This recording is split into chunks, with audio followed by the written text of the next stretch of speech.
Hello everyone, welcome to Gyanamrit for UGC NET. So today as promised, I have completed all the sessions in International Trade series which was mercantilism, absolute advantage, comparative advantage, and last today will be the Heckscher-Nolan theory with Leontief paradox. So let's take a view into the theorem, what has been there in the concepts. Please do like, share and subscribe to Management Gyanamrit for more preparation of UGC NET, Commerce, Economics and Management stream. So what is this Heckscher-Nolan theorem about? This is also called as factor proportion theory, जिसको हम factor proportion के नाम से भी जानते हैं, एक आर्थिक सिद्धांत है जिसको हम कारक अनुपात के नाम से भी जानते हैं. ये थ्योरी दो इकोनॉमिस्ट ने दिए, that are most popular one, Eli Heckscher and Bertil Ohlin. इन दोनों ने इस थ्योरी को propound किया है. Before they emerged, yet the theory emerged, the dominant theory of international trade was Ricardian theory, which was given by David Ricardo, जो कि 19th century का मॉडल है. This was a theory of comparative advantage. Through specialization, lowest opportunity cost की help से देश कैसे व्यापार का लाभ उठा सकता है, इसके बारे में हमने पढ़ा था. बट इस अप्रोच में it only focused on technological difference between countries and did not consider factor endowment, जैसे कि land, labor, capital that a country possesses.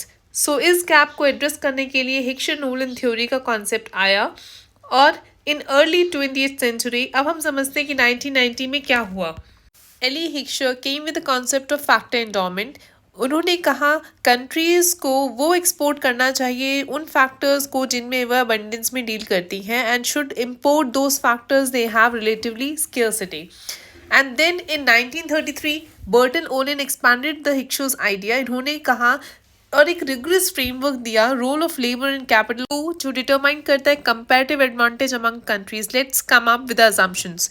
इसमें दो कंट्रीज डील करेंगी, दो गुड्स होंगे, one will be capital, other will be labour. दो factor proportions होंगे, जो जिसमें ज़्यादा अबंडेंट है वो उसमें डील करेगा, and they will be factor price equalization. लाओ सपोज हम एग्जाम्पल लेते हैं, दे आर टू कंट्रीज, एक यूएसए और एक इंडिया है. हमें पता है यूएसए कैपिटल इंटेंसिव और इंडिया लेबर इंटेंसिव है. So what will be the consequence? Country के पास, जिसके पास कैपिटल ज़्यादा है वो लेबर इंटेंसिव गुड्स इंपोर्ट करेगी, और जिसके पास लेबर ज़्यादा है वो कैपिटल इंटेंसिव गुड्स इंपोर्ट करेगी. बट ये जो थ्योरम हिक्शर-नोलन की was criticised by the grounds of Leontief paradox. Leontief paradox is given by वेल्सी लियोंटिफ, जिन्होंने ये फाउंड किया है कि यूनाइटेड स्टेट, जो कि एक कैपिटल इंटेंसिव इकोनॉमी में डील करता है, वो एक्चुअली में कैपिटल इंटेंसिव गुड्स ही इंपोर्ट कर रहा है instead of labour intensive. So this was a contradiction with Heckscher-Nolan approach. तो several possible explanations of the paradox have been proposed. सबसे पहला आता है human capital. It was found that USA was not only capital abundance but also having a skilled workers and laborers. So इसने इसे contradict किया. Second was technological difference. Heckscher-Nolan model ने कहा था कि technology is identical across countries. There is no gap predicted, but ऐसा है नहीं.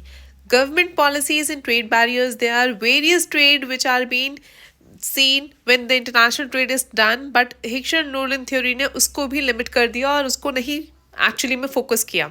So Leontief paradox highlighted the limitations of Heckscher-Nolan theory and show that factor endowment is not the only way of trading internationally. Thank you so much. I hope you have learned the concept. Please do like, share and subscribe to Gyanamrit for more updates.